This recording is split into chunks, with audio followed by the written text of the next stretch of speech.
Good morning. Welcome to our presentation on the Stormwater Phase 2 construction permit. I'm Lois New from the New York State Department of Environmental Conservation, and I'll be the moderator for today's program. Our goal is to explain the details of the new Phase 2 construction permit, its implementation, and how it pertains to you. This morning, our focus is on information for contractors and builders. Our local site coordinators, members of the New York State Association of Regional Planning Councils, and the DEC regional staff join me in welcoming you. We look forward to working together today. To introduce our session, I'm pleased to have with me Philip LaRocque, Executive Vice President of the New York State Builders Association. Phil's organization represents 3,500 member companies, including residential builders, developers, and remodelers from all over the state. Sitting next to Phil is Brendan Manning, Executive Director of the General Building Contractors of New York State. Brendan's organization represents over 200 of the top general contractors and construction managers across the state. Together, these businesses generate about $10 billion in residential and commercial construction work annually in New York State. Welcome, Phil and Brendan. So glad you could be here today. Morning. Thank you, Lois. We've had the pleasure of being able to work together for many years through our Water Management Advisory Committee as we've developed various water quality programs and policies have developed, and we're just looking forward to the opportunity to continue this working relationship. And I wondered if you would each like to offer a little perspective for today's audience on how you see us continuing to work together productively to deliver a program that works well for everybody in New York State. Brendan? Well, I just wanted to welcome everyone this morning, and we look forward to continuing our close working relationship with DEC with regard to construction activities throughout the state. Thank you. You're welcome. And Phil? Lois, thanks a lot for having us here. We really appreciate the opportunity, and I also want to put out a special thank you to Commissioner Erin Crotty of DEC. Without her, this would not be possible. I think this is a great use of satellite technology, and hopefully you'll have more of the same for our training in the departments. I've represented builders, contractors, developers for 21 years, and I've been working with the department as a member of the Water Management Advisory Committee for that period of time, both representing the commercial and residential sectors. My vision and my organization's vision, I think the industry's vision, to educate the regulated party on this 1 acre stormwater runoff program is to really build on that positive relationship that we've developed for all those years and even before then. For our builders, contractors, developers, and consultants, members and non-members who are in the audiences, you all have a role and a responsibility to play here, not just today, but as this program gets into implementation. This program today is designed and delivered for you. Many more builders, contractors, developers, and consultants are going to be covered by this program as it goes from the 5 acre program in Phase 1 to 1 acre. We hope that most of your questions are going to be answered today through the presentations you're going to hear throughout the day, but please know that there will be a process at the local satellite areas for you to submit questions, and there will be frequently asked questions, paperwork done afterwards, and we will be involved in that to some degree. So I really want to thank the department. I want to thank all the players, all the partners in this program, my colleague Brendan and his organization, for investing your day in learning about this important development. Thank you, and we'll be working together to continue to bring the information to the people who need it and to answer questions and continue to work together in the future. Thank you both. Thank you very much. Before we get into the specifics of the stormwater program, let's go over the handouts that are being provided to you at today's broadcast at your local sites. I think you'll find it very helpful to reference some of the handouts during the presentations. First, we encourage everyone to have their own copy of the construction permit and the Notice of Intent, or NOI. I'm sure you will refer to these often. There are also copies of the MS4 permit materials for those who want them. Next, you should have a copy of the summary of Phase 2 construction permit. It's a document with an off-white colored cover, and it's entitled Overview of the Speedies General Permit for Stormwater Discharges from Construction Activity, a summary of the Phase 2 permit requirements. The instruction manual for stormwater construction permit tells you how to prepare the notice of intent, the stormwater pollution prevention plan, and the notice of termination. This is hot off the press, and I'm sure you'll find it very helpful. Finally, you should have a one-pager entitled Stormwater Construction Permit List of Common Abbreviations. Let's just go over the terminology quickly so everyone knows what we're talking about as we start into our program. First is MS4, which stands for Municipal Separate Storm Sewer System. The definition you see here is directly from the permit, and it gives you quite a bit of detail. Next on the list is the NOI, or Notice of Intent. This is the form that must be filled out to obtain coverage under the general permit. The NOT, or Notice of Termination, is the form to complete and submit once work on the site has been completed and the site has been stabilized. Turn the page and you'll find SWPPP. That stands for Stormwater Pollution Prevention Plan. The SWPPP is the heart of the program. Next is TMDL, or Total Daily Maximum Load Analysis. For those construction activities that discharge to a TMDL watershed, there are special requirements in the construction permit. And finally, the 303D list that refers to the New York State 303D list of impaired waters. This is a list of waters that are not meeting their designated best uses. As with the TMDLs, there are special requirements in the permit if you discharge stormwater to a segment of a stream listed on the 303D list. We hope this review was helpful and that you'll keep the list handy for reference. Now, to get into today's program, we will start with a pre-recorded welcome from the Director of the Division of Water, Sandra Allen. Unfortunately, Sandy could not be here in person today, but she did sit down with me and share her perspective on the importance of the program. Let's go now to our pre-recorded session. Welcome, Sandy. Thanks for joining us. Thanks. It's a pleasure to be here, Lois. Today, we'll set the stage for our satellite broadcast on the Phase 2 Stormwater Construction Permit. Sandy, could you get us started by describing a little bit about why we have these permits in New York State? Sure, Lois. There's basically two reasons that we are doing this stormwater program in New York. First is it's a federal requirement on the Federal Clean Water Act. But second, and maybe more important to New Yorkers, is that we've identified stormwater as one of the outstanding problems across New York. And so we are hoping that this program will help us to address that. And what are the two permits that we're required to put in place? The first one is what we call the MS4, or Municipal Separate Storm Sewer Permit, and that permit deals with municipalities in urbanized areas, which is the subject of a previous broadcast.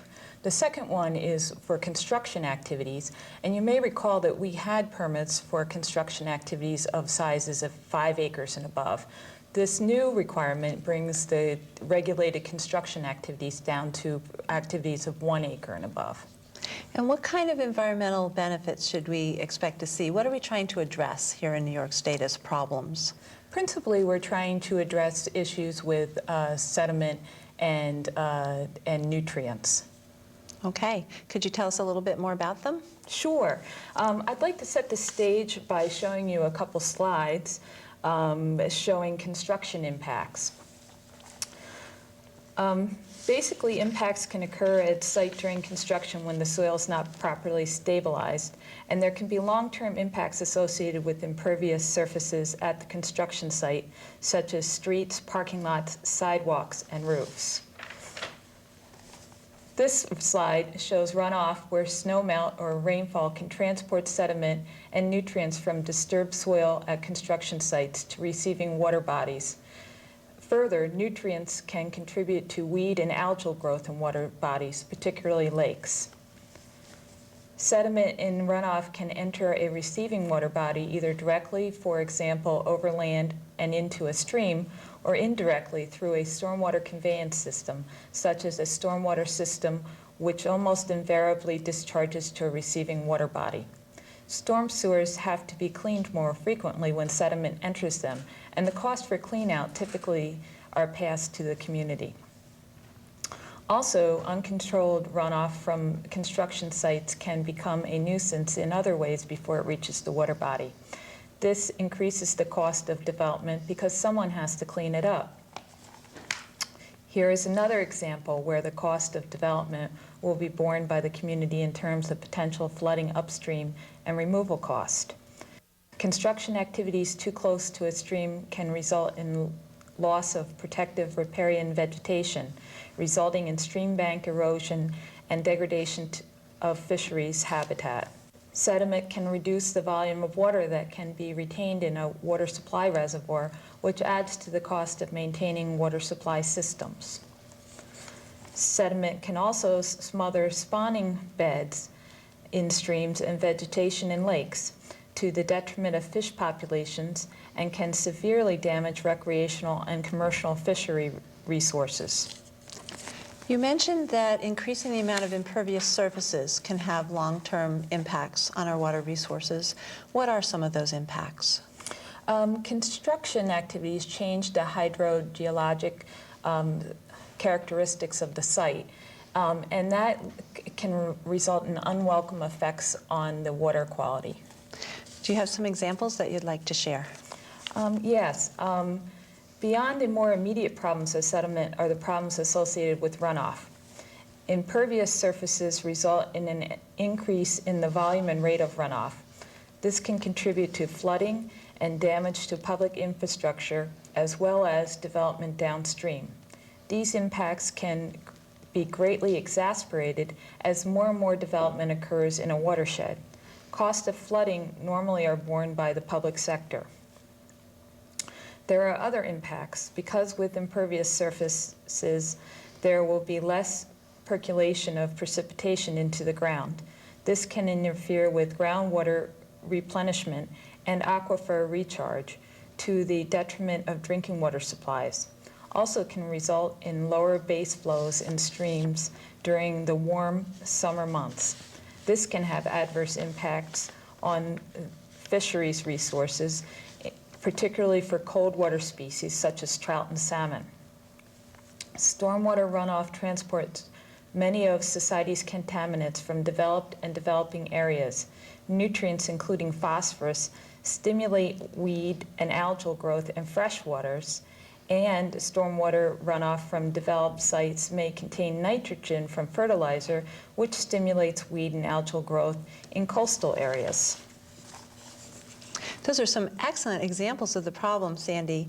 Could you tell us a little bit more about what kind of benefits we should expect to see in our New York waters as a result of implementing this program? Yes, we think that we'll see some major positive impacts as a result of our stormwater programs, mitigating water quality as well as water quantity issues. So would you like to show us some slides of the impacts? Our objective is to find ways for water to soak into the ground instead of rushing off. This can be done in many different ways, such as increasing impervious surfaces and storing water so it doesn't run off all at once. By reducing the volume and rate of runoff, we reduce flood frequency and associated property damage. We also minimize stream bank erosion, which can eat away at land and degrade habitat. For example, the image shown here is a stormwater outlet control structure that has weirs designed for different sized storm events to prevent stream bank erosion and control the 10-year, 24-hour storm to prevent damage to public infrastructure downstream of developed sites. By controlling stormwater runoff, we keep nutrients from fertilizer and animal waste out of our waters, and this will help prevent and reduce aquatic weeds that contribute to loss of water clarity and increase the cost of treating drinking water. By curbing stormwater, we reduce soil erosion and sedimentation, thereby protecting and restoring fish habitat, reducing water treatment costs, and improving recreational opportunities and navigation. Well, that certainly points out why this is an important program for New York State. Sandy, could you tell us a little bit about how the department will implement this program? Well, as you suggested, this is a very important program to New York State, and we're in it for the long haul. I am often reminded that it took 30 years for the Clean Water Act to be as successful as it has been for our state's waters, and I recognize that it'll take several years for us to develop this program. And what would you consider to be some of the key elements of how we're going to implement the program? Well, we're going to start with having a significant presence out in the field, and we've been developing a team in order to do that with our field staff, as well as working with our partners across the state to develop this program. And in addition, we're ensuring that there's proper oversight from the central office. Throughout the broadcast, we'll be hearing from central office staff, and there's a piece from our regional staff about all the things we're doing. Why don't we take just a moment or two to recognize the role of our partners a little further. Who are some of our key partners, and how do we expect that they might be involved? Well, the partners are our foundation to our program. In particular, one partner is the State Soil and Water Conservation Committees, and they've been helping us out tremendously in various ways. One is that they've been providing us with basic technical assistance in developing this program. They've also have staff that have been trained to get their certification to certify stormwater pollution prevention plans and help folks with that. The Soil and Water Conservation Districts indeed are a resource both to the people involved in the construction industry and to us as a department. And a little bit later in the broadcast, we'll talk more about obtaining certification as a professional in erosion and sediment control. So I'm glad that you pointed out the importance of looking toward the districts as part of implementing this program. What are some of the other tools or assistance that might be available to the construction industry out there? Well, we're working on updating what is known as our Blue Book, which is for construction activities on the site. In addition, we have developed a design manual, which I'm pretty sure people are familiar with, and they can, of course, use that to help them. We've also been working with to develop a significant number of training opportunities that go over not only the permit requirements, but also how to use the Blue Book and the design manual. Great. And what would be a good way for people to find out more about the technical resources and the information materials and the training opportunities that are out there? Well, of course, there's our DEC website, which I encourage everybody to look at. In addition, the department is also supplying information and guidance materials. So look for details for those during our broadcast. Great. Thank you so much for establishing this foundation for our discussion on the Phase 2 construction permit, and thank you for being able to be here. Thanks for the opportunity, Lois. Next, we're going to present an overview of the construction permit, describe the key components and the stormwater pollution prevention plan, and introduce our technical standards. This will be followed by examples of implementation of the technical standards on site. I am now joined by DEC permit staff Angus Eaton and Shora Karimpur, and by Soil and Water Conservation Committee engineering specialist Don Lake. Welcome, Angus, Shora, Don. Thanks for being here. To start us off with an overview of the construction permit is Angus Eaton. Angus is the head of the section at DEC's water program that's responsible for the industrial speedies permits, and he's recently had the construction permit added into those responsibilities. So Angus, what's new in the construction stormwater program? Well, I'm learning. There are a host of different requirements in the Phase 2 general permit for stormwater discharges from construction activity, but just as important as the technical details, the department has experience in stormwater controls that we didn't have in Phase 1. We are committed to Phase 2 as a critical tool to solve water quality problems related to stormwater from human activity. And working with our partners, we expect to devote significant resources to plan review and site inspections. That's great. What are some of the technical details that have changed? Well, we discussed many of the details this morning with the contractors. Some of the important requirements under the Phase 2 permit are the 1 acre cutoff, longer waiting periods, the 5 and 60 days, new technical standards, inspection requirements, certification requirements, coordination with local government programs, and last but not least, the new enforcement provisions. We have also provided a grace period for sites that are authorized under the Phase 1 permit. And what does that mean, a grace period? Well, operators of construction activities who have not obtained coverage under the Phase 1 general permit for construction stormwater by January 8, 2003 must obtain coverage under the Phase 2 permit. Okay. However, there is a period under which sites under the Phase 1 permit still have coverage. Operators that are under the Phase 1 general permit for stormwater have until August 1st, 2003 to achieve final stabilization of all disturbed areas and file a notice of termination. If stabilization and termination are not complete by August 1st, they must then get coverage under Phase 2. Okay. What are some of the technical details that have occurred, like the smaller cutoff? Under Phase 1, the cutoff was generally 5 acres and above of land disturbance. Under Phase 2, any construction site where the land disturbance is greater than 1 acre must have coverage. When I say land disturbance, and I think this is an important concept, I mean exposure of soil from activities such as clearing of trees, grading, and excavating. This includes exposure that occurs when utilities are installed. Land disturbances less than 1 acre also have to get coverage if they are part of a larger common plan of development or sale, which collectively will disturb 1 or more acres. So you can't break up into less than 1 acre disturbances in order to avoid permit coverage. And even though we don't expect this to occur that often, there are even some cases where the department's going to apply the rules to less than 1 acre sites based on their water quality impacts. Okay, so several different scenarios there. Yes. Now that we know who's covered, how long does it take to get the permit coverage? To get permit coverage, the owner-operator must develop a stormwater pollution prevention plan, the SWIP or stormwater plan, then file a notice of intent, or NOI, to obtain coverage under the general permit. And we're trying to make this very clear that the first thing you have to do is prepare the plan, then you file the notice of intent. The waiting period afterwards is the time between when the department receives the notification and when construction can start. That period is generally 5 days, but can in some cases be 60 days or more, depending upon where the site will discharge and what kind of stormwater plan is being prepared. 60 days? There are conditions where coverage under the Phase 2 permit will not occur until after 60 days from filing.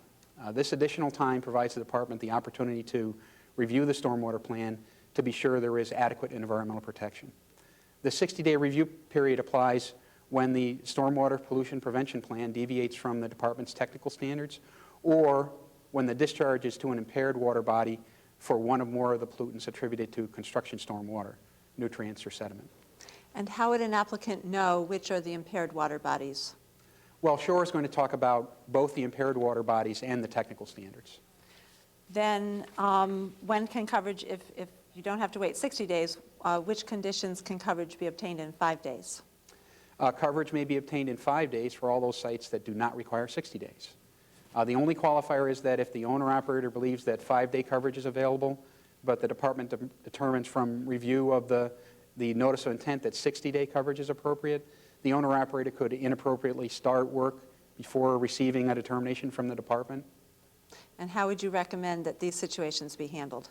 Well, to avoid such a conflict, we are recommending that the owner-operator wait until receipt of the department's acknowledgement of the NOI, and at that time we assign an identification number and provide the operator with an authorization date before they commence construction. It's good to know they'll receive an official notice of Yes, that so they know absolutely. when to start. Could you go back over a little bit of information on what the technical standards are? Well, I I think Shore is going to go over some of that. The technical standards are the department's new standards for erosion and sediment control and water quality and quantity control. They must be filed in preparation of the Stormwater Pollution Prevention Plan. The erosion and sediment control standards are set forth in New York standards for erosion and sediment control, and the water quality and quantity control standards are set forth in the New York State Stormwater Management Design Manual. The Stormwater Pollution Prevention Plan must provide fully designed and engineered stormwater management practices with all necessary maps, plans, and construction drawings. And what's contained in a stormwater pollution prevention plan? The details are in the permit itself. We've summarized them in the overview, which our audience should have, and Shore is going to talk about some of the details in the afternoon. But in a nutshell, all stormwater plans must include erosion and sediment controls to be used during construction. And except for single-family homes and agricultural property sites, either of which disturb less than 5 acres, plans must also include post-construction water quality and quantity controls. Now, I've heard the terms basic plan and full plan. What do those mean?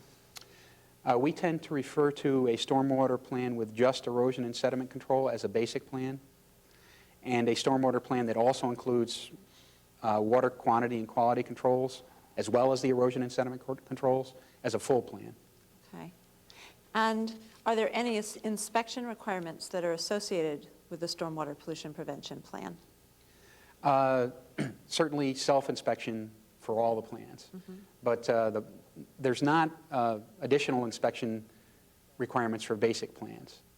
You remember the basic plans are for disturbances less than 5 acres, for single-family residences or construction on agricultural properties that did not discharge to one of the TMDL watersheds or identified 303D segments. And for full plans, the new permit requires operators to have a qualified professional perform routine inspections of stormwater management practices. The qualified professional must be a person knowledgeable in the principles and practices of erosion and sediment controls. And we're saying those are licensed professional engineers, certified professionals in erosion and sediment control, licensed landscape architects, or soil scientists. And what do the inspections entail? The inspections have to be every 7 days, so you need a weekly inspection, and after every rainstorm of a ½ inch or more. The qualified professional would then be indicating on the plan map areas disturbed and area going to be disturbed in the next 2 weeks. They would also be recording the approximate percentage of sediment storage used in the sediment control devices, and they would be documenting any erosion problems as well as general compliance with the Stormwater Pollution Prevention Plan. And are there any record-keeping requirements associated with the inspections? Yes, records of the inspections have to be kept on site with the plan so that our DEC inspectors can read them when we do an inspection. Okay. So then when does a site no longer need to have coverage? After the site is finally stabilized, in other words, seeded and mulched, the permittee files a notice of termination.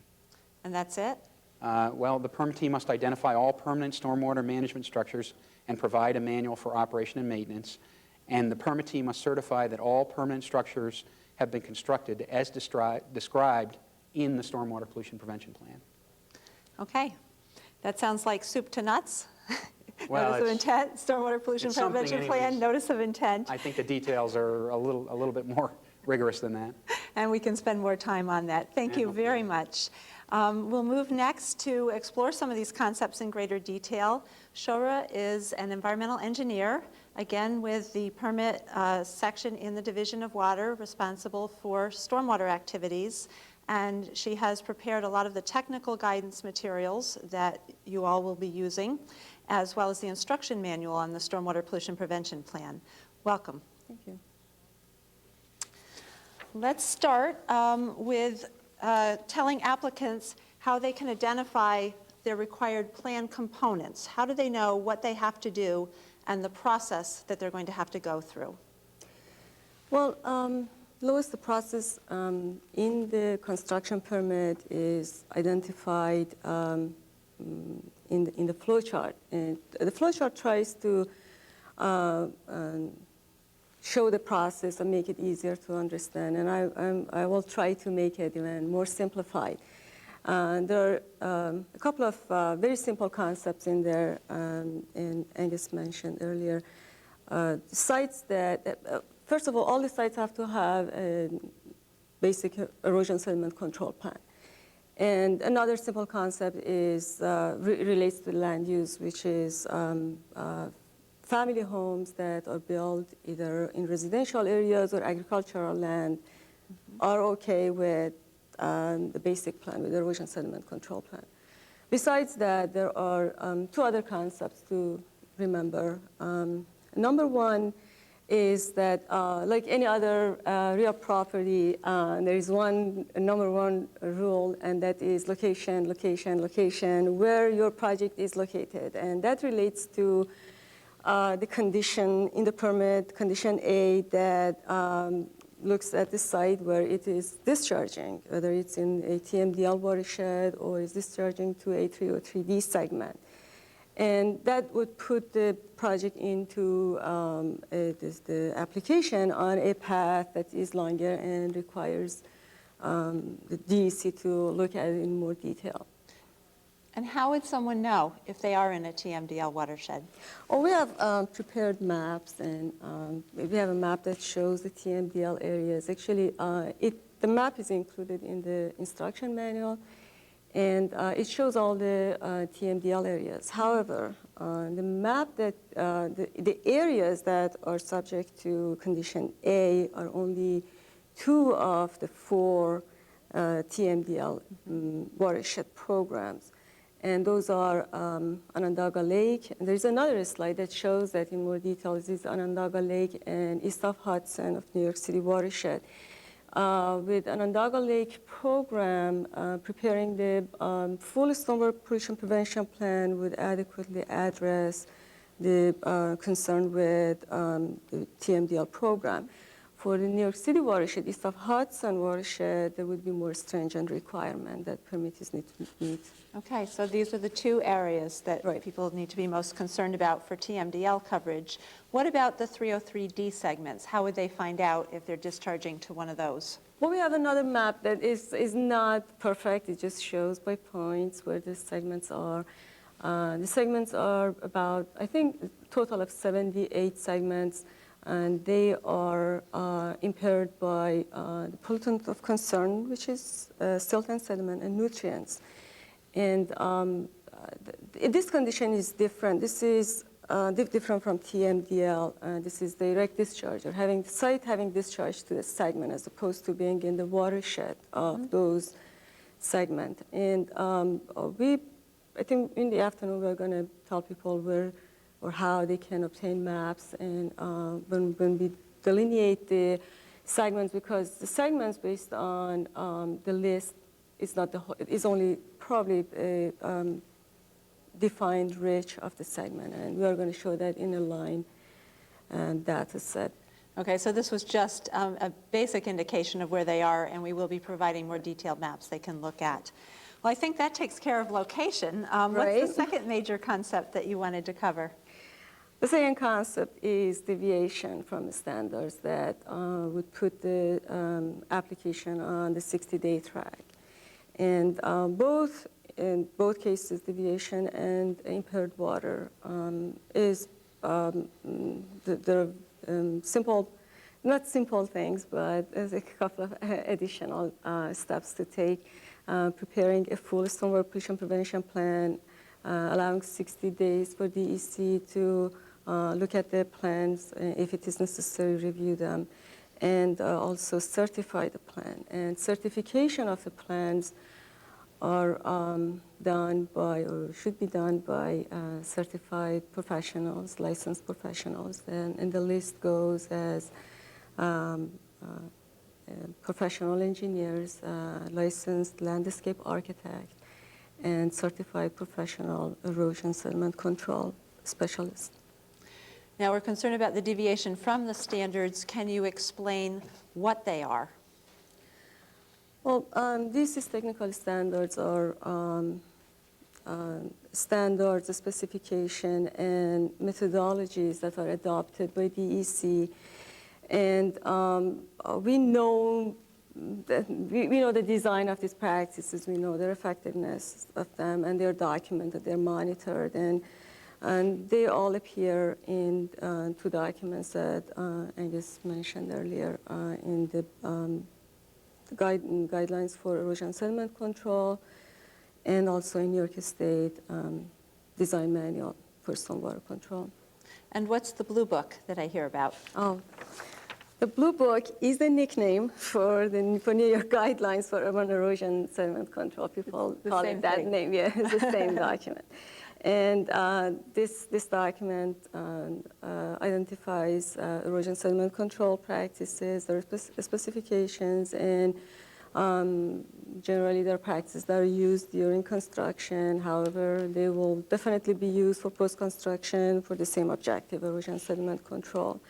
In the past few months, a group of experts under the leadership of Don Lake have been working on updating the document, and the document is, we are expecting it to be released sometimes mid-spring, maybe earlier. And the update goes to update of this document and guidelines include improvement of resources and content of the document, and also production of electronic format of the document, which would make distribution much easier, more accessible.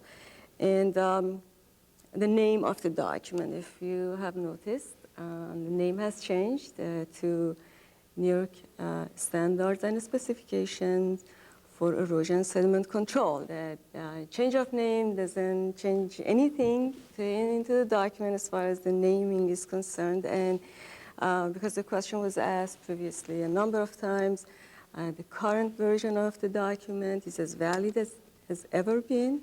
And in the absence of the new release, the applicants should continue using the 97 release of this document. So as long as they're using that blue book, they're following our standards. Correct. Doing that. Yep. Great. You also referred to the New York Stormwater Management Design Manual. What is this document for? Well, as Angus mentioned, that is for post-construction practices, stormwater management, for water quality and water quantity control.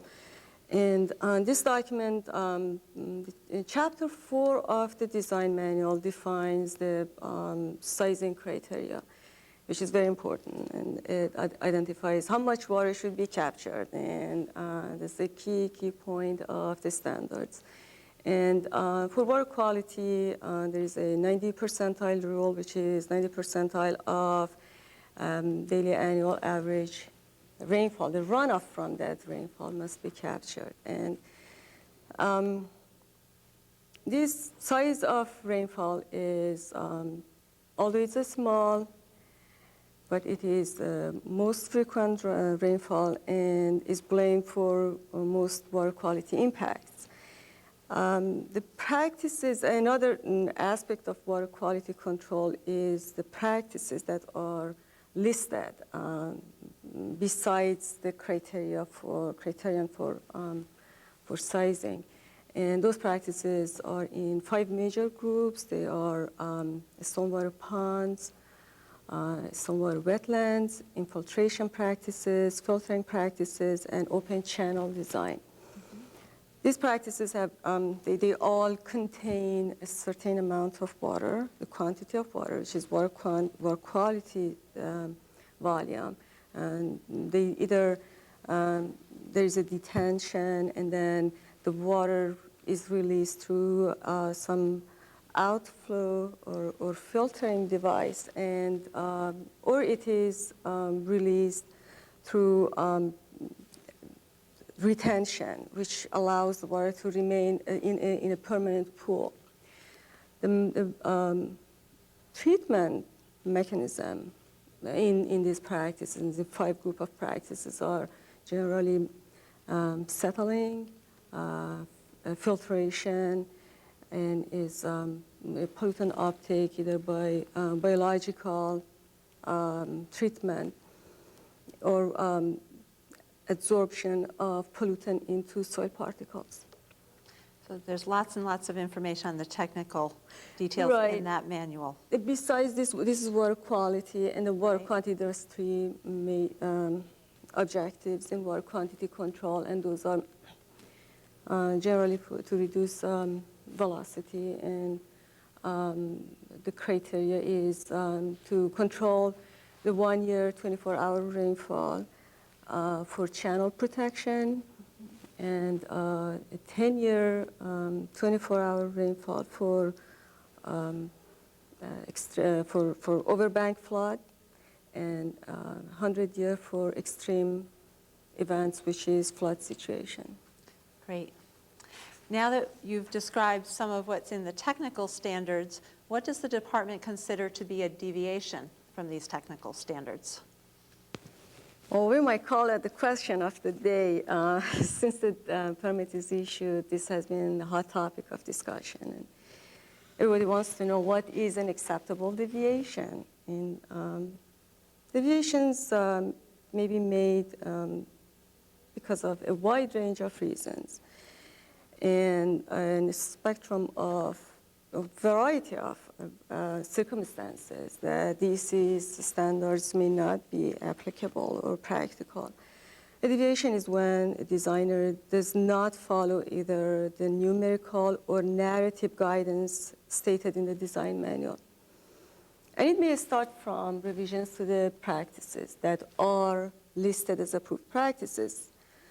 As an example, if a designer decides, like if the practice requires like a pond is supposed to have an aquatic bench, and designer wants to remove that characteristic of the practice, there is definitely deviation, even though they are using one of the recommended practices.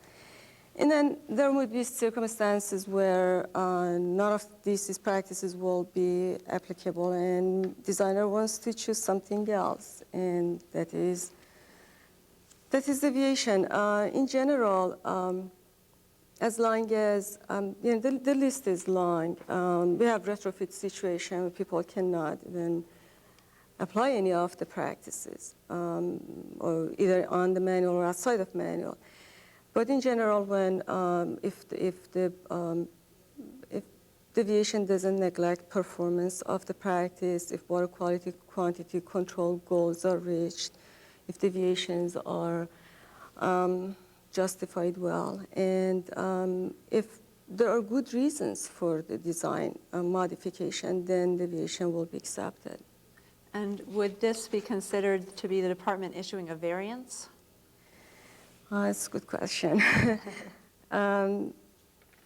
It's better not to call it variance or waiver. This is a mechanism that, let me explain it this way. If a project cannot be engineered to meet DEC's technical standards, the 60-day review period will result in a determination from DEC as to whether the reasons for not meeting those standards are acceptable or not acceptable. If they are acceptable, then in the opinion of reviewing engineer, the person who reviews the plan, then the project is accepted based on the design offered by the engineer who designed it.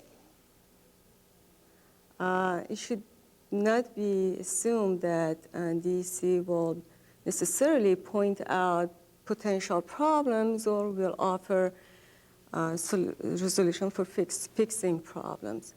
Regardless of DEC's review, eventually the designers are responsible for meeting the requirement of the permit.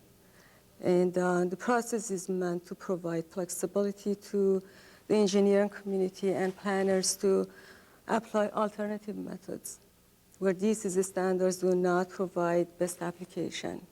And let me point out one positive thing about this process. Deviation is not necessarily considered a negative action. This process allows introducing new technology and new ideas. It gives the applicants and the engineers to put on the table solutions to stormwater management, novel ideas that may actually be more effective or maybe less costly than what we have in the design manual.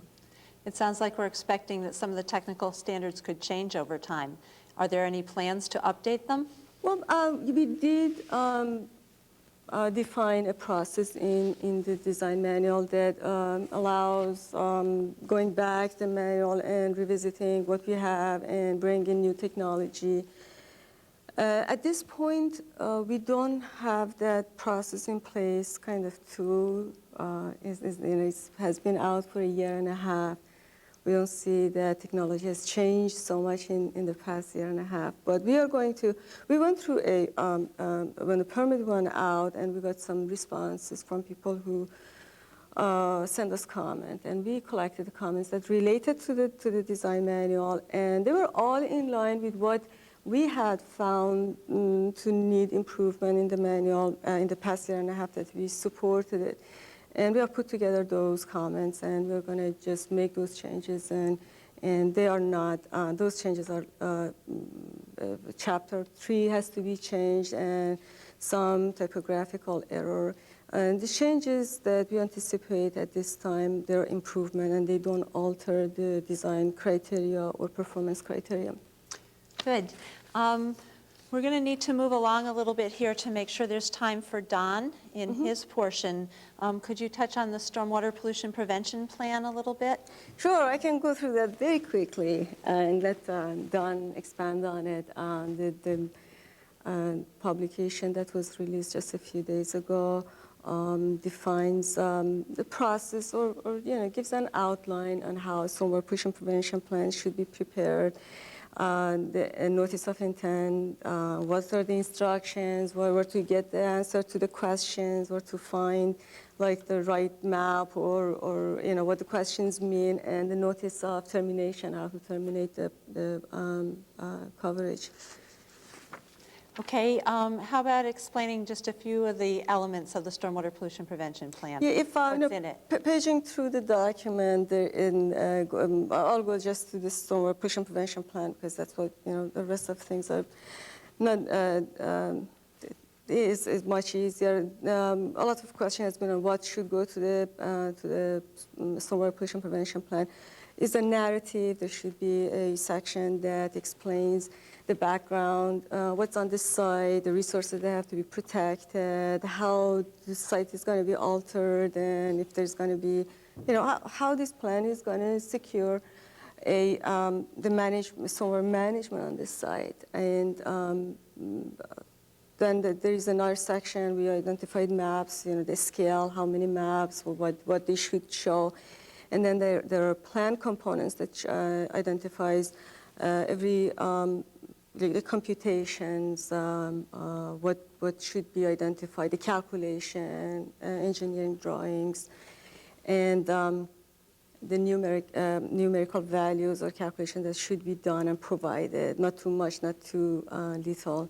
And then there is, at the end, is a sequence schedule that summarizes the sequence of activities that is during construction, and then finalize the project and identify the timing and identify put the map keys in there and show how this is going to be implemented. It's a good tool to be used on the site.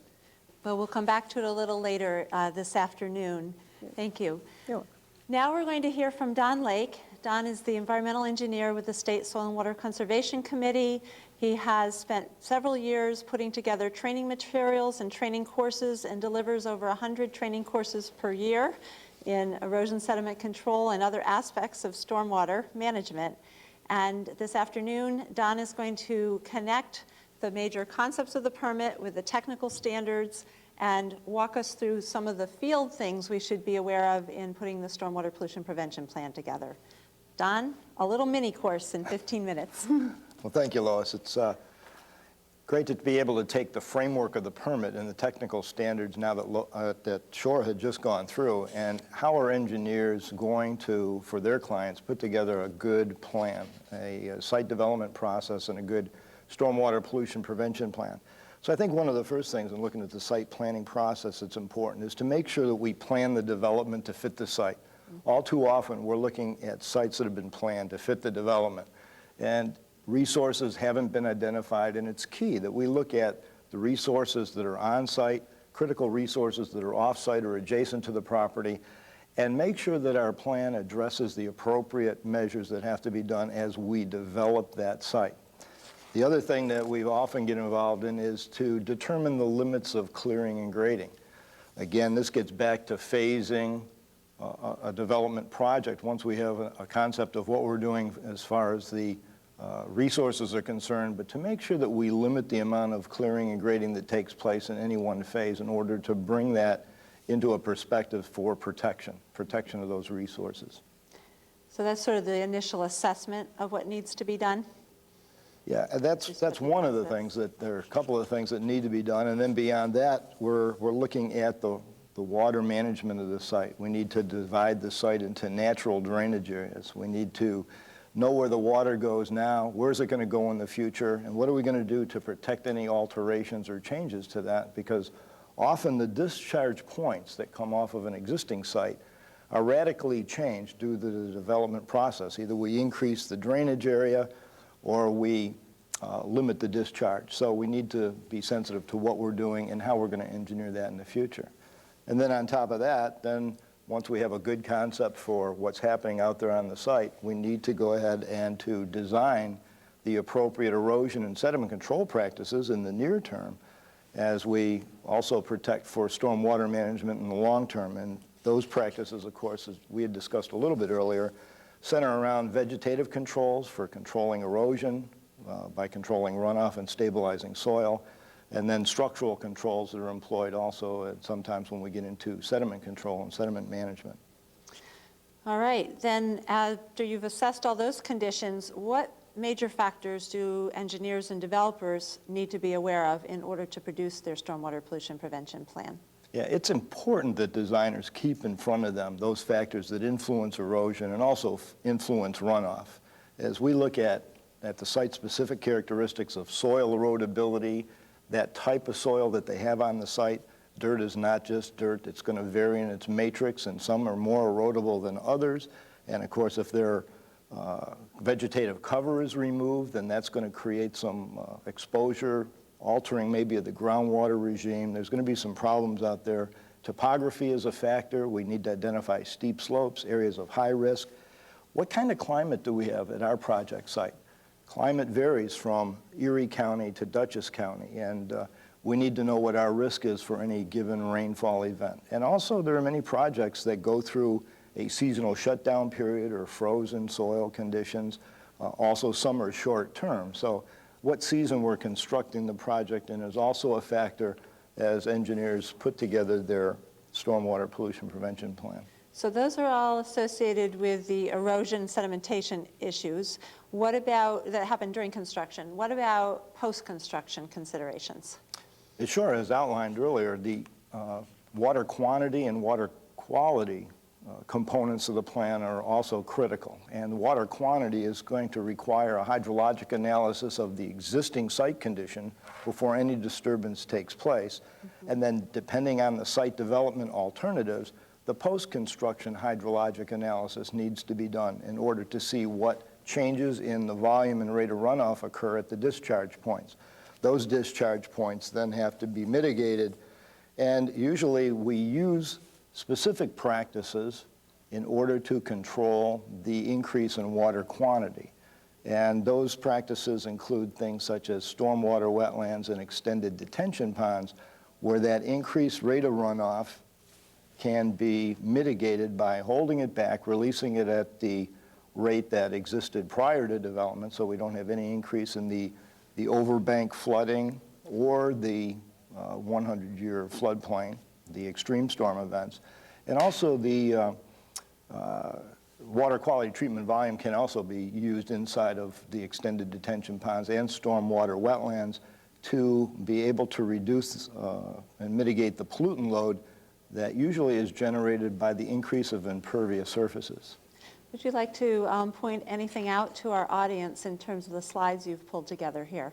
Well, the one slide that we're looking at here of an extended detention pond is specifically designed to handle water quality treatment volume. 50% of it is in the permanent pool. The other 50% is in a short-term, 24-hour detention of an additional water quality treatment volume that Shore had mentioned earlier. In other words, we determine what that volume is, make sure it's integrated into the stormwater volume, or the volume that's in the extended detention pond.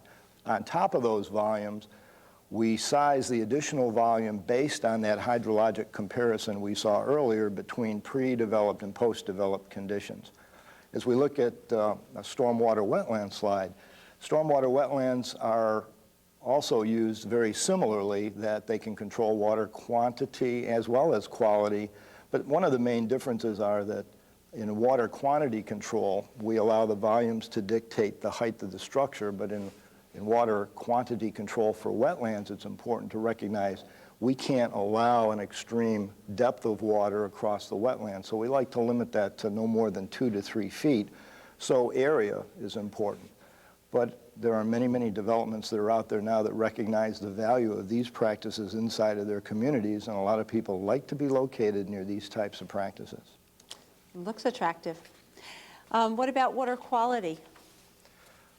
Water quality controls are set up to handle that water quality treatment volume. Now, instead of the old first flush, it is that 90 percentile storm. So once that volume has been determined, we look at the opportunity to handle the water quality control necessary coming off of an area whose imperviousness has changed. And so we can use a number of different types of practices to do that. We can use filtering practices such as a stormwater biofilter. We have a slide that shows exactly how we might treat stormwater quality, stormwater volume coming off of an impervious area in a parking lot, for example, like you see here, where the water goes through a constructed soil mix that has a significant depth to it, and that stormwater volume goes down through the soil mix. And in this particular case, if we had higher rainfall events, we have overflow structures located inside the bioretention filter itself that takes the higher and somewhat cleaner flows off in the stormwater system. And I just thought it was a bunch of pretty flowers. No, but it looks nice, doesn't it? It does. And it not only does it add to the aesthetics of the area that you saw, but it also decreases the amount of impervious area by being there, and it provides water quality at the same time. One of the catch-alls of this, though, is that perhaps maybe we can go back to some of the standards we have that says a parking space has to be 20 by 10, and we can make them 18 by 9, and get just as many cars in there and still provide water quality benefit at the same time. And nice flowers. And nice flowers. One of the other practices that we have available to us is infiltration basins or infiltration trenches. It's important to note that the New York Stormwater Management Design Manual contains all of the accepted practices in New York State that would be able to handle this water quality treatment volume. As long as we take the volume, put it through one of these practices, you're in compliance with that component of the permit. It is also critical to note that for the use of infiltration systems, you must have the appropriate soil type available in order to use this practice.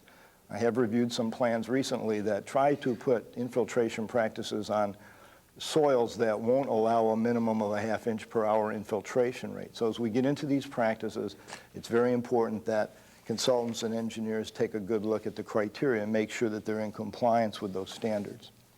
Great. Another practice that we have available to us is a sand filter. This slide is just showing you a typical sand filter.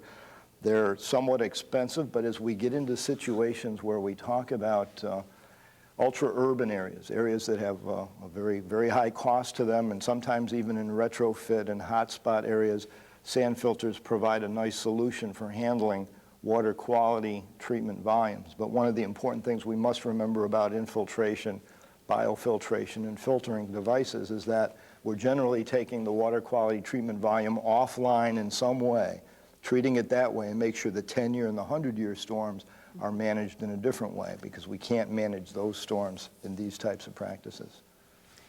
Now, is it important to do inspection and maintenance on these types of structures? Yes, it really is. And as we take a look, first of all, I know that we had a grass swale up there, and we were taking a look at a grass swale. One of the other practices that we have included in the manual, actually two of them, is a dry swale and a wet swale. We have a lot of projects that are linear in nature, and as a result, we have some design parameters in there where we can effectively slow water down, use swales as a filtering type of a mechanism for adsorption of pollutants, as long as we provide enough contact time. And grass swales in the form of what we call dry swales and wet swales is another one of those practices. And I guess I should mention, as we've looked at some of these practices for water quality, the ones that have been included in the manual require a 80% TSS removal, total suspended solids, as well as 40% TP, total phosphorus removal, and then they're included. Great. Now tell us about inspection and maintenance. Well, obviously, when we look at these practices, it's important to make sure that during construction operations that we follow the maintenance provisions that we've heard described earlier. Weekly inspection after every rainfall event, and oftentimes some of the stormwater practices are being used for erosion control as well. So we want to make sure that they're restored to whatever their native, natural kind of condition is, and then put into their stormwater management mode.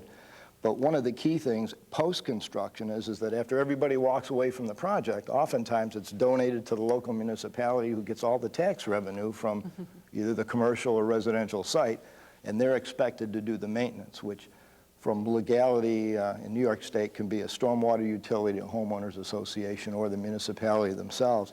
It is very important that the stormwater pollution prevention plan contain not only the short-term inspection and maintenance program while it's under construction, but also the long-term commitment from the local legal authority that's going to be doing the maintenance in perpetuity of the project after it is over, because there are no maintenance-free solutions out there. They all have to be maintained.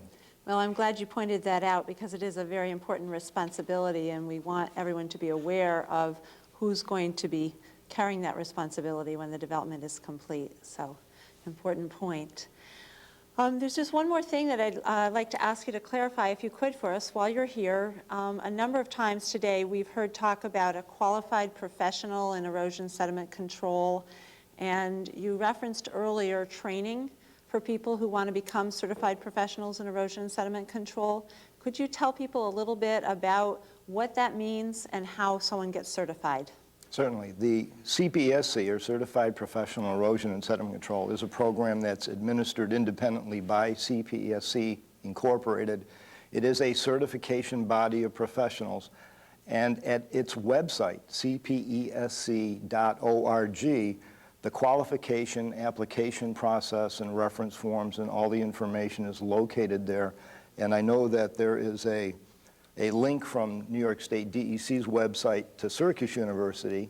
Syracuse University has a link to the CPESC website, and we're going to be doing shortly training in New York State. We're going to be doing a CPESC exam review course in Ballston Spa in Saratoga County next month, and we're going to be doing a CPSWQ, which is a Certified Professional in Stormwater Quality exam review course in Rochester at the Monroe County Stormwater Conservation District office in May.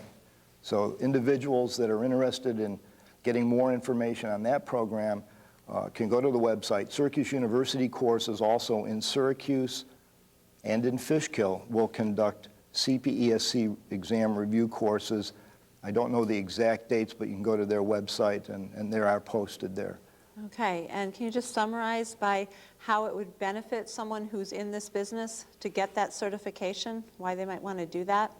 Yeah, the CPSC is actually a level of credibility or credential, if you will. It's a certification that an individual has the experience, the background, the recognition by their peers, and also passed an examination, which is 1 day. It's a 1-day exam in this specific field of erosion and sediment control or stormwater quality.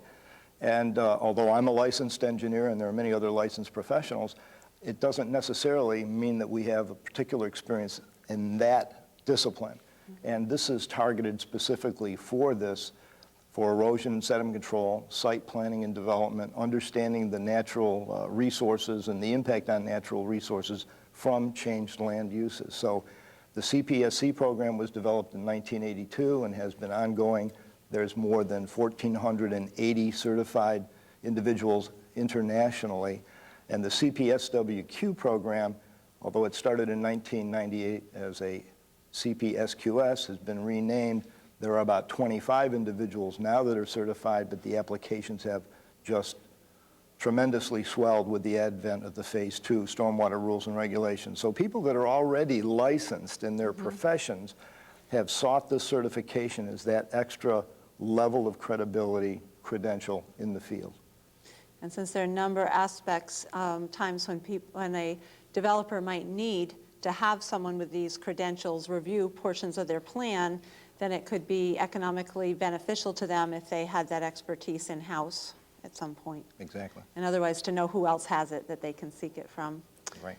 Well, I'd really like to thank you and appreciate your spending time with us here this afternoon to explain the program, and look forward to working together to provide follow-up materials for our audience in all these topics. So thank you, Don, Shora, Angus. Thank you, Lois. Thank you very much. Now that we've reviewed the permit requirements, let's take a look at the department's field presence. Earlier this week, I sat down with Steve Eit, Regional Water Engineer for DEC's Region 7 in Central New York, and with Pat Farrakane, Stormwater Inspector in DEC's Region 3, located in the lower Hudson Valley. Steve and Pat have been very involved in both Phase 1 and Phase 2 of the Stormwater program, and have a great deal of experience with implementation of the program. The video we are about to watch focuses on what DEC expects from contractors in terms of compliance with the construction permit. It also shows what we're looking for from developers and owners and operators of the site. It starts with a repeat of the morning presentation and continues on with significantly more information about what we expect from the developers in terms of compliance. So stay with us for the whole show. Hi, Steve, Pat. Thank you for joining us today. Thank you. It's a pleasure to be here. Very nice to be here. During the broadcast, we'd like to give our audience a clearer view of how the construction permit is going to actually work out in the field. And I thought we'd start with a description of the department's presence. Steve, maybe you could get us started by describing how you view the department's presence, what people should expect in terms of our involvement out in the field. Well, I think the department is going to take a very holistic approach to implementation of Phase 2 construction portion of the regulations. We'll be looking at the issues of plan review, at doing inspections and surveillance, and also at the compliance and enforcement portions of the program. And Pat, anything you'd like to add from your region's perspective? Yes, we intend to be more proactive, both in our plan review and site monitoring. In the past, we've relied on complaints or referrals from other agencies prior to investigating a site construction. We intend to be more proactive and a more presence in the field. Great. And if we turn our attention to the responsibilities of the various parties and what role they'll play, who has primary responsibility for fulfilling the permit requirements? Pat? That's the owner, the developer. Okay. They're the ones that are required to file a notice of intent and prepare the plan prior to filing the notice of intent. Okay. And a portion of our broadcast is targeted at contractors. Steve, could you just touch quickly on what the contractor role might be? Yeah, the contractors are a really important element in the effectiveness of stormwater pollution prevention plans. They really have to be a part of the team with the developer. They have to understand the stormwater prevention plan and to implement their portions of it. They also have to make sure that they tie in with any utility companies or anybody else that's working on the site. Okay. And there's a reference to contractor certification. Could you touch on what this means to the contractor and what sort of responsibilities they have?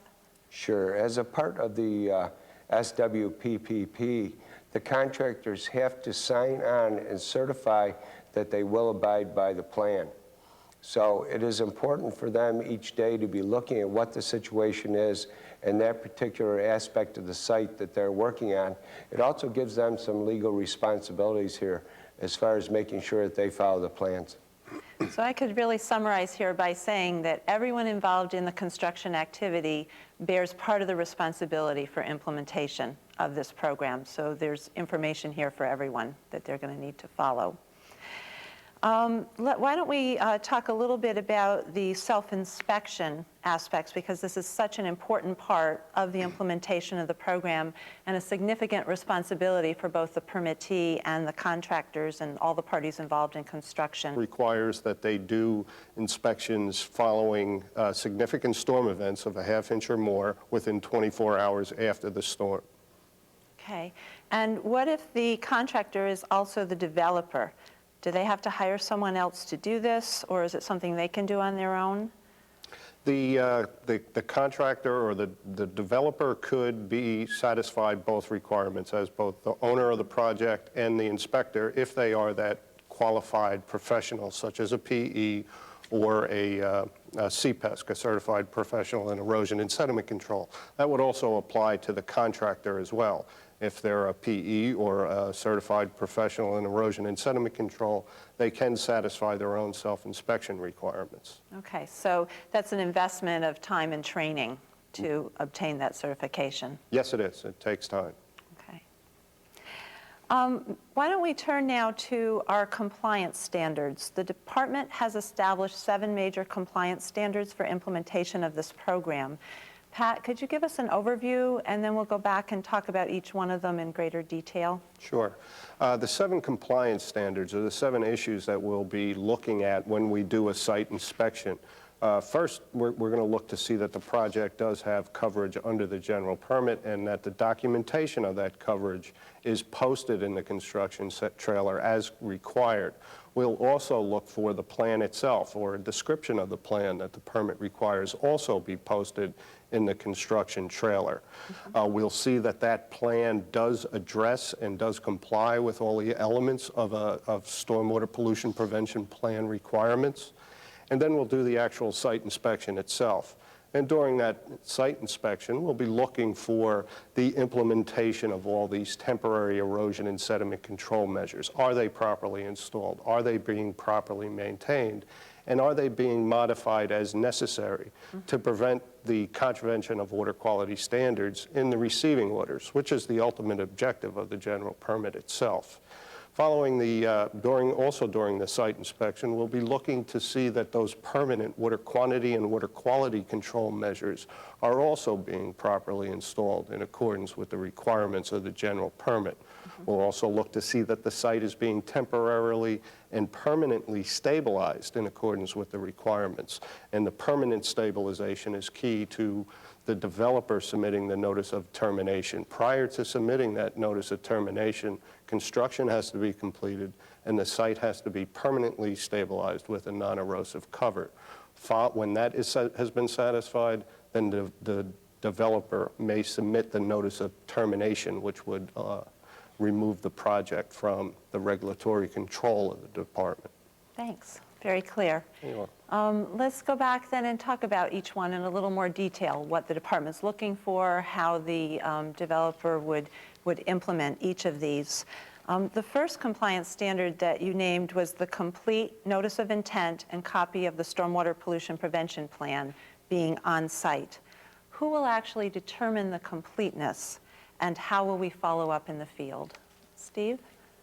Well, the NOI is submitted first to Albany, and staff in Albany will review the NOI. They will determine whether or not it's complete, being fully filled out with all the information that's required.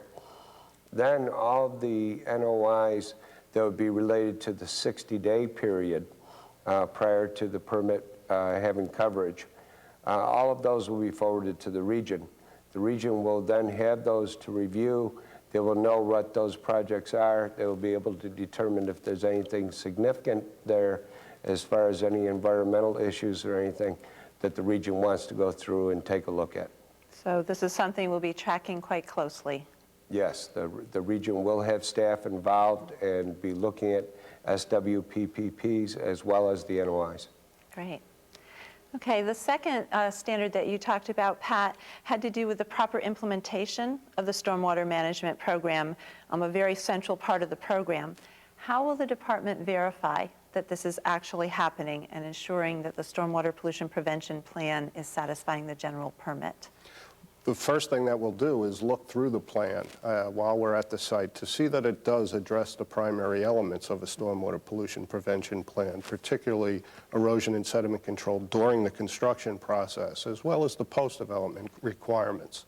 As we go through the plan, we'll also compare the plan to what's actually being implemented in the field. Are they constructing the temporary and permanent control measures as required or as proposed in the stormwater pollution prevention plan?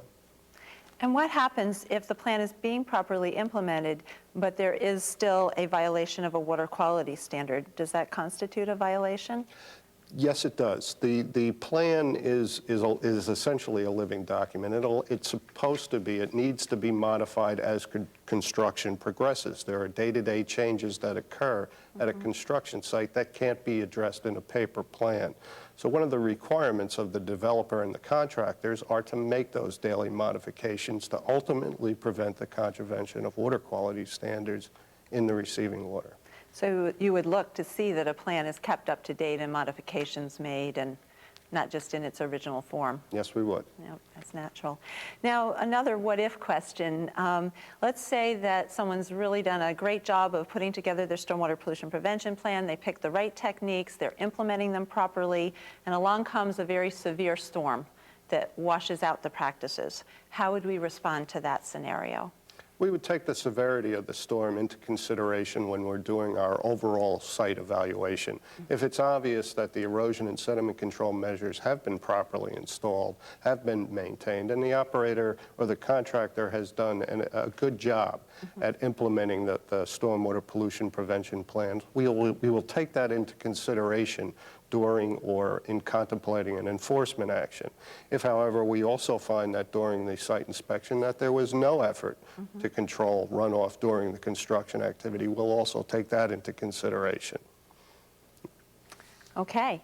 What happens if work stops for more than 14 days before completing the project?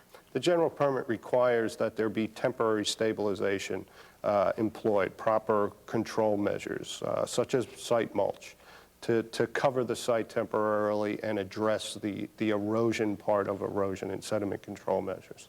Okay, so that's a pretty thorough description of that whole stormwater pollution prevention plan. What about the fourth compliance standard? Steve, some of the sites will have permanent stormwater facilities as part of their stormwater pollution prevention plan. Who's responsible for these facilities? Well, during the construction period itself, the DEC would be looking at the situation with those as they relate to the SWPPP. Municipalities may also be involved. Under the MS4 Phase 2 permitting program, they may well have their own ordinances which require these things to be done, and they would be looking at them. After completion of it and the NOT is filed, then primary responsibility in a regulatory sense goes back to the local municipality on those. In most cases, they will be involved very heavily with control of the quantity of water coming off the site, so it's of great concern to the local municipality. Okay, so a variety of parties involved.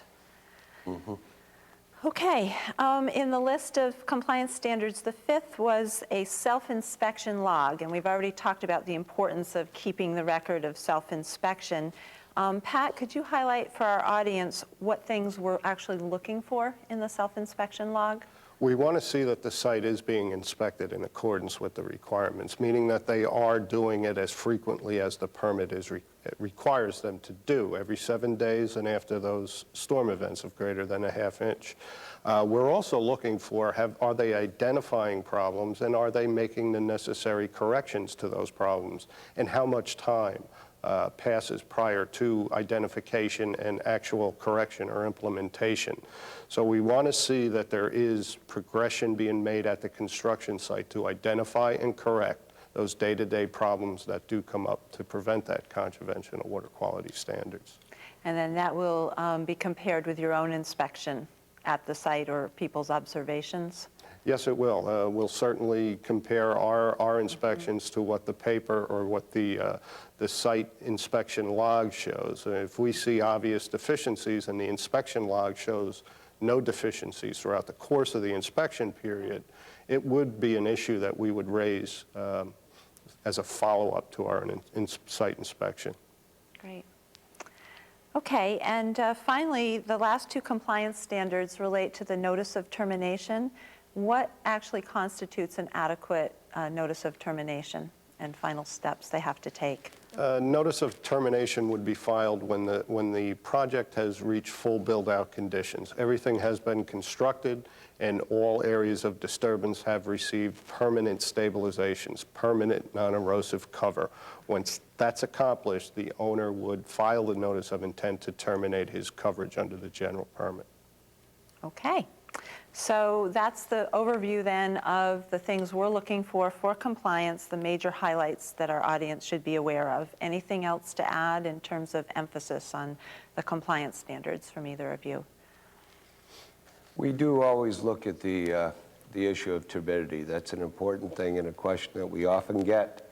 It's very easy to go to the end of the discharge point from a construction site, look at the receiving waters and judge a difference if that exists. And that should be something that every time that you have any runoff occurring from the site, that the contractor or developer can be out there looking at that as a part of their inspection. And really emphasizing the connection that what this program is all about is maintaining our water quality. That's correct. That's why we're doing it. That's right. Yeah.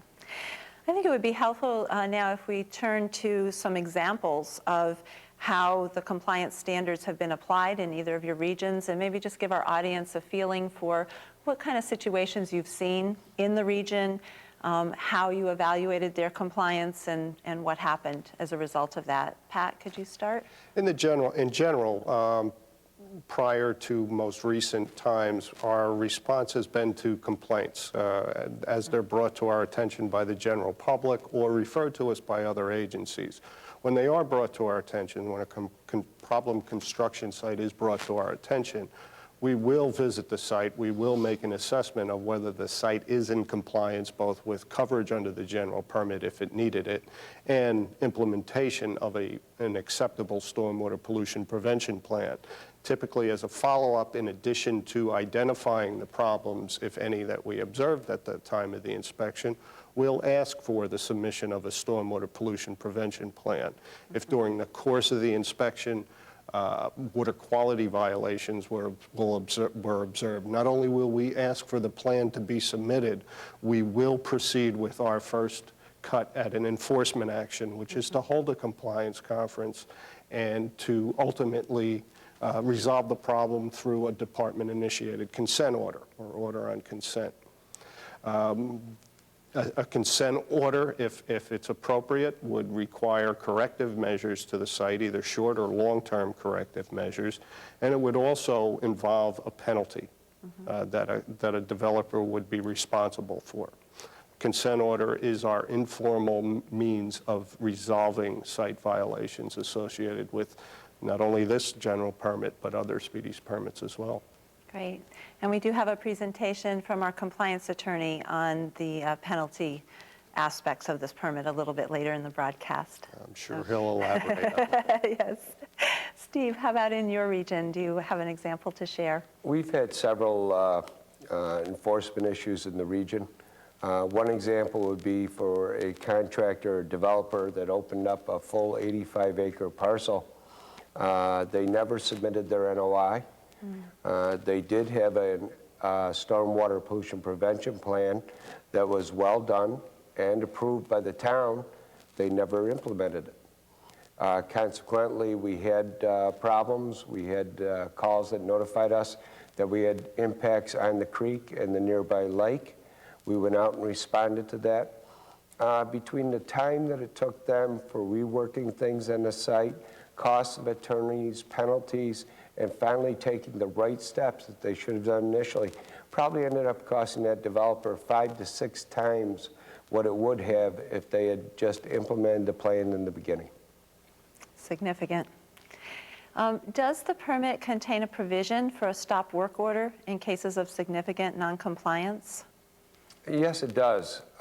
This is a really important tool, I think, that we have now that we didn't have before, because it allows us to get in there immediately and get the attention of the contractors and the developers that are on the site, so that if there is significant non-compliance there and environmental damage particularly, that's a tool that we will use. Great. Okay. Now that we've touched on the compliance aspects, there's some more general questions about our implementation that we think would be of interest to our audience. So I'd like to ask you a few more questions about the permit in general. One of the questions relates to the relationship of Phase 2 to Phase 1 projects. And now that we're implementing Phase 2, will the field staff be looking for a new stormwater pollution prevention plan from a Phase 1 project that was permitted and begun prior to January 8th, 2003? Well, the old permit has been extended through August 1st. Therefore, they will have coverage under that permit.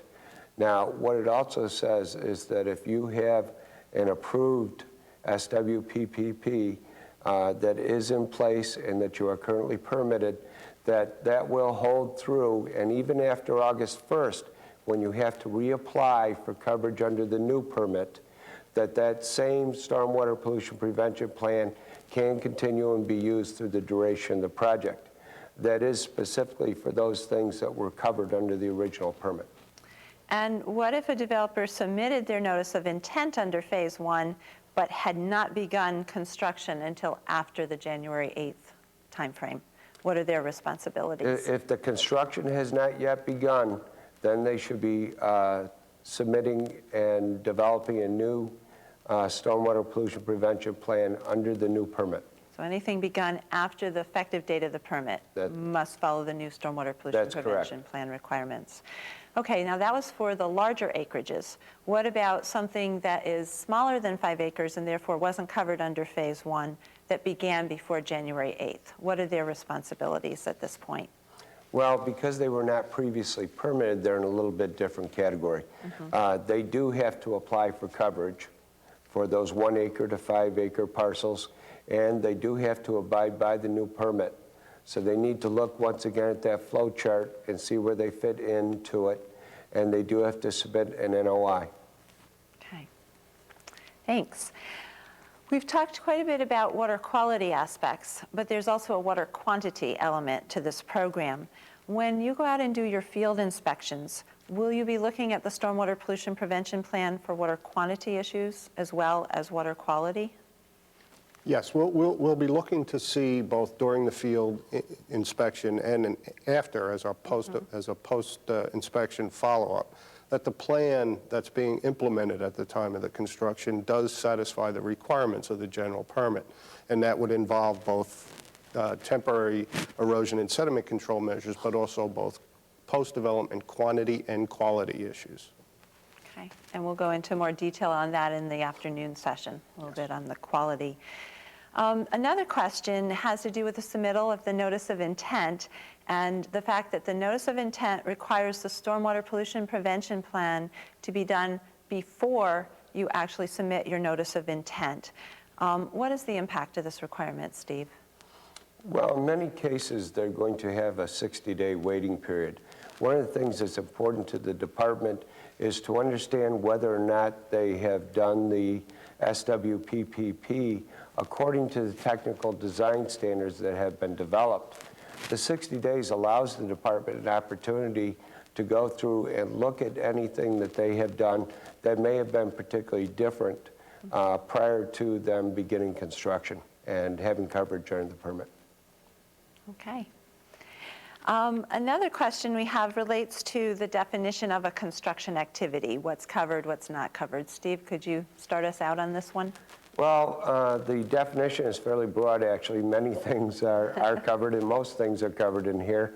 There are particular things, however, that are exempted. Some of those things would be like road resurfacing, normal maintenance, the doing of cleaning of ditches and things like that that allow for hydraulic movement of water. And those are all where there's an existing situation. If you're going in and reconstructing a road to a large sense, or you're going to be doing new construction on something like that, that is all considered something that deems coverage under the general permit. And are there waivers for any activities such as agriculture?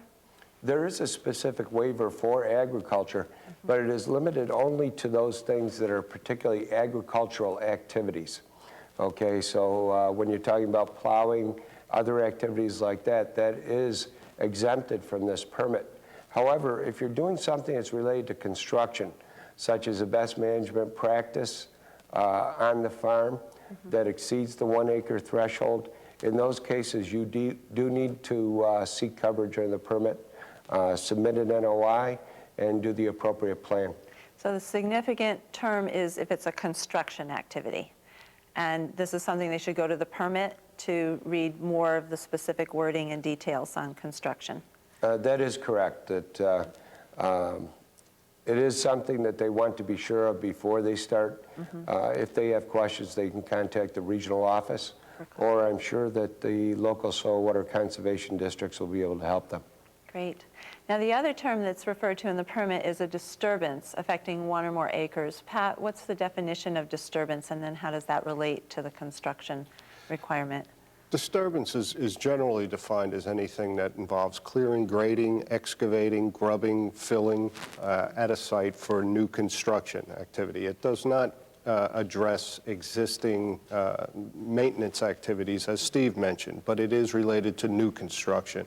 And disturbance would include anything involved with the project itself. That's the footprint of the building, an access road, septic system areas or subsurface disposal systems, utility lines, anything involved with the project that involves a disturbance, clearing, grading, excavating, or filling. Okay, and then that disturbance would have to be connected directly to construction in order to be a regulated activity? Yes, that's right. So you have to meet both disturbance and construction definition. Right. Okay, that pretty much concludes what we were planning for this morning's portion. Is there anything else either of you would like to add at this point? I think the only thing that I'd like to say is, you know, we're looking at this and we're seeing some new things that that people are going to be more aware of and such, and have to work towards. These are things that can be accomplished. It's going to take people a little bit of time to get used to it, but once they realize that this is a normal portion and practice that's required, I think things will fall into place, and it'll become just a regular part of the construction activities for everybody. Great.